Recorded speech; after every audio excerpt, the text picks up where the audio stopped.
Hello everyone, welcome to Nimbus powered by Engineers Academy.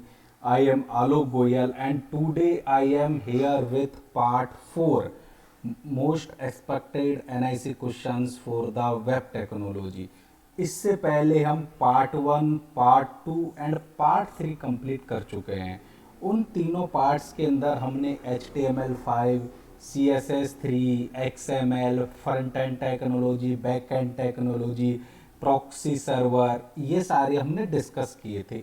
Again in the part 4 we are going to discuss the mixed questions for the web technology related to all the topics. Okay, so most expected NIC questions web technology for scientist B and technical assistant. And I am saying again, if you are not fill the form of NIC, please fill it because NIC has been extended the forum date till the 1st of June. यदि आपने किसी भी technical issue की वजह से या फिर कोई भी अदर इशू की वजह से आपने यदि फॉर्म फिल नहीं किया है तो फिल कर दीजिए। 1 जून तक NIC ने अपने एग्जाम फॉरम डेट को एक्सटेंड कर दिया गया है and it's a really good opportunity for the student who have done their BTech in computer science engineering and electronics engineering. And इस टाइप की हम जो मोस्ट एक्सपेक्टेड जो NIC क्वेश्चंस है हम और भी सब्जेक्ट के लिए हमारे चल रहे हैं। आप हमारे यूट्यूब चैनल निम्बस लर्निंग को विजिट कर सकते हैं उन टेस्ट उन मोस्ट एक्सपेक्टेड क्वेश्चंस को देखने के लिए। सो concept through questions means we will explain the concept with the help of the question. Most probable concept in web technology for the NIC. So let's start with the first question. We have the first question. MVC is composed of the 3 components. These are MVC जो है वो 3 components से बना है। वो कौन कौन से components है? We have the option member vertical controller, model variable center, model view controller and none. तो इनमें से कौन सा करेक्ट ऑप्शन है जिससे MVC composed हुआ है? So we will discuss all these options. So first one is the model. The model components corresponds to all the data related logic that the user work with. This can represent either the data that is being transferred between the view and controller components or any business logic related data. Means in the model, in model के अंदर जो भी हम business से related logic जो data रहता है वो सारा हम मॉडल के अंदर करते हैं। नेक्स्ट अपने पास में है view. The view component is used for the UI logic of the application. जो व्यू कंपोनेंट होता है वो UI के लिए, UI लॉजिक के लिए हम यूज करते हैं। नेक्स्ट है अपने पास में controller. The controller is responsible for responding to the user and perform instructions on the data model object, और ये कंट्रोलर इसलिए होता है। तो correct answer for first question that is the model view controller. MVC जो है वो 3 component से बना है जो कि है मॉडल व्यू कंट्रोलर। मॉडल का हमने देखा जो भी बिजनेस रिलेटेड लॉजिक जो भी डेटा रहते हैं वो मॉडल के अंदर करते हैं। व्यू जो रहता है वो UI के लिए होता है और कंट्रोलर रहता है, जो कंट्रोलर रहता है responsible for the user input के लिए। So correct answer for the first question that is the C. So now go to second question. Which one of the following is not a client server application? इनमें से कौन सा client server application नहीं है? We have the option internet chat, B web browsing, third one is the email and fourth one is the ping. तो सबसे पहले अपन देखते हैं कि क्लाइंट सर्वर एप्लीकेशन होता क्या है। The client server application is a piece of software that run on a client computer and make request to remote server. Client server application जो होता है एक सॉफ्टवेयर होता है जो कि क्लाइंट के कंप्यूटर पर चलता है। मींस अपने या मींस अपन कह सकते हैं एंड यूजर के कंप्यूटर में चलता है और जो कि रिक्वेस्ट करता है सर्वर पर। तो जैसे यदि अपन बात करें कि वेब ब्राउजिंग, जैसे कि अपन वेब है, अब अपने पास वेब ब्राउज़र रहता है, जैसे अपने पास गूगल क्रोम है, ये सारे जो रहता है क्लाइंट सर्वर एक तरीके से एप्लीकेशन रहती है। तो internet chat is a client server application, web browsing is a client server application, email is also a client server application, but ping is not a client server application. Then what is the ping? The ping is not a client server application. Ping is a computer network administration utility used to test reachability of the host on the internet protocol. So ping is a client server नहीं है। तो इसका correct answer second question का अपने पास में हो जाएगा, that is the D. So now we will go to the third question. Computer which store the different web page is called. Computer which store, वो कौन सा कंप्यूटर है जहाँ पर हम अपने वेब पेज को स्टोर करते हैं, कहाँ पर जो भी वेबसाइट रहती है उसके अंदर जो वेब पेज रहते हैं हम उनको कहाँ पर स्टोर करते हैं।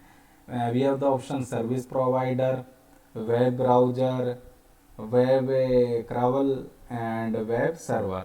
तो सबसे पहले अपन देखते हैं सर्विस प्रोवाइडर। सर्विस प्रोवाइडर जो होते हैं जो कि सर्विस प्रोवाइड करवाते हैं। वेब ब्राउजर सब जानते हैं, वेब ब्राउज़र होते हैं जिससे हम वेबसाइट को हम विजिट करते हैं, जैसे कि गूगल हो गया, क्रोम हो गया, या फिर मोजिला हो गया, फायरफॉक्स, ये सारे वेब ब्राउज़र होते हैं। वेब क्रावल एक तरीके से एक सर्च इंजन होता है, लेकिन वेब सर्वर वो होता है जहाँ पर हम अपने पेज को स्टोर करके रखते हैं।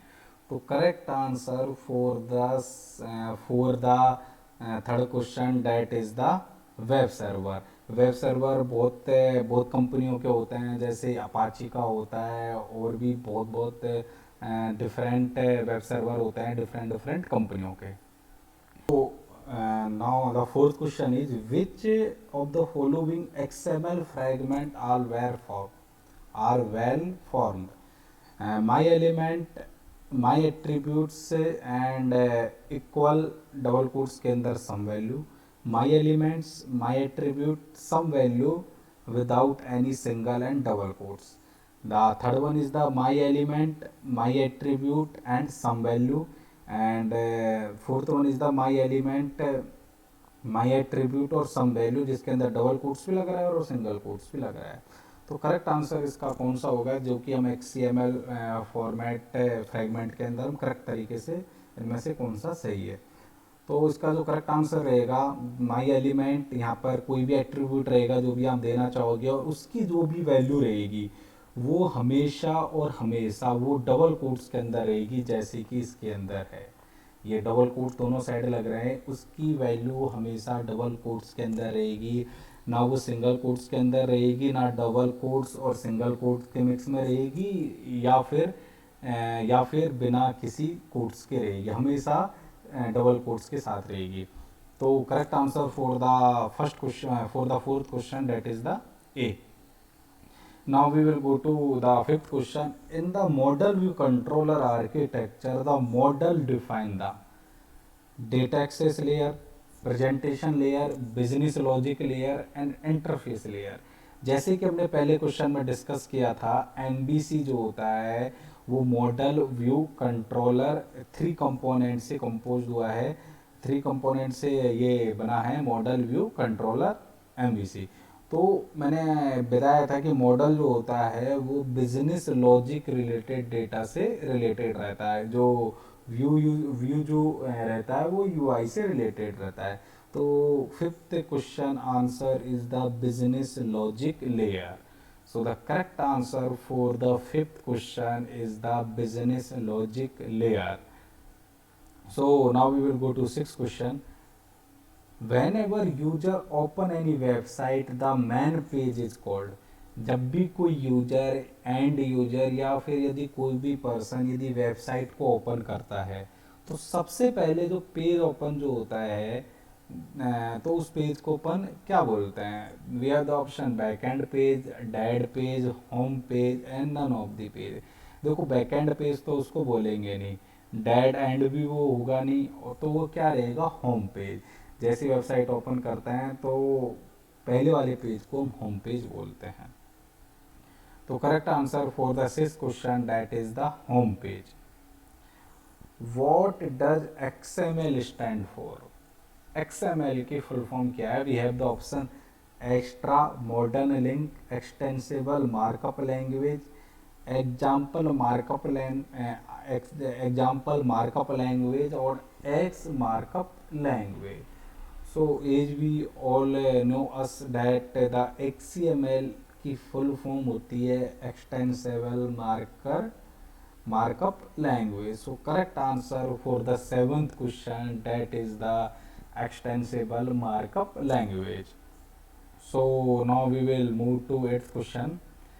Which of the following string are a correct XML name? इनमें से कौन सा करेक्ट नेम है? Underscore my element, my space element, hash my element और नन ऑफ द अबव।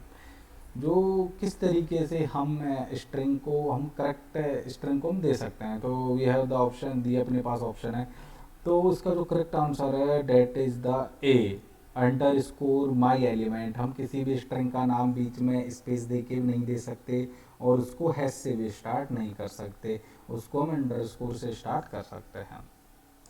तो correct answer for the eight question that is the underscore my element. Now we will go to ninth question. The HTML element CSS can be added in different. हम HTML element के अंदर CSS को हम कितने तरीके से हम add कर सकते हैं? 2 वे, 3 वे, 4 वे और 5 वे। तो हम HTML के अंदर CSS को हम 3 तरीके से ऐड कर सकते हैं। पहला होता है इनलाइन CSS, सेकेंड वन होता है इंटरनल CSS एंड थर्ड होता है एक्सटर्नल CSS। इनलाइन CSS के अंदर क्या होता है कि हम जैसे कि कोई टैग है जैसे p टैग है, हम p टैग के अंदर ही हम CSS दे देंगे। मान लो हम p टैग की हमें उसका कलर चेंज करना है तो हम उसकी प्रॉपर्टी दे देंगे colour is equal to white, यदि अपन को वाइट करना है। तो यदि किसी टैग के अंदर यदि हम CSS दे रहे हैं तो उसको बोलते हैं inline CSS। Next one is the internal CSS। Internal CSS के अंदर क्या होता है, हम हेड के अंदर एक स्टाइल टैग बना के एलिमेंट बना के हम उसके अंदर उस पेज की सारी CSS को हम एक साथ लिख देते हैं।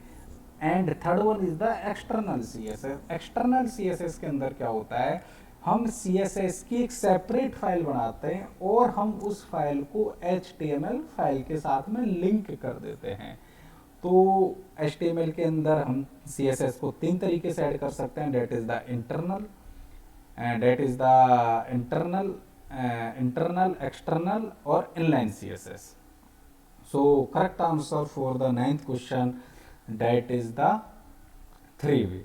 Now the 10th question is the abbreviate the term of OGNL। OGNL की फुल फॉर्म क्या है? Object goal navigation language, object graph navigation language, oriented graph navigation language और नन ऑफ द अबव। तो correct answer for the OGNL that is the object graph navigation language.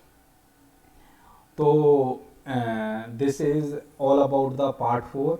और यदि आपने part 1, part 2 and part 3 नहीं देखा है तो आप उसको देखिए। आपके वेब टेक्नोलॉजी के अंदर आपके 1 और मैक्सिमम 2 क्वेश्चन आने वाले हैं। यदि मैं बात करूं क्वेश्चंस किस तरीके से आने वाले हैं, यदि मैं HTML के अंदर बात करता हूं कि HTML के अंदर किस टाइप के क्वेश्चन आएंगे, तो इस टाइप के क्वेश्चन आएंगे कि वो कोई भी टैग पूछ लेगा कि लार्जेस्ट हेडिंग के लिए कौन सा टैग यूज करते हैं, या फिर वीडियो या ऑडियो को ऐड करने के लिए कौन सा टैग यूज करते हैं।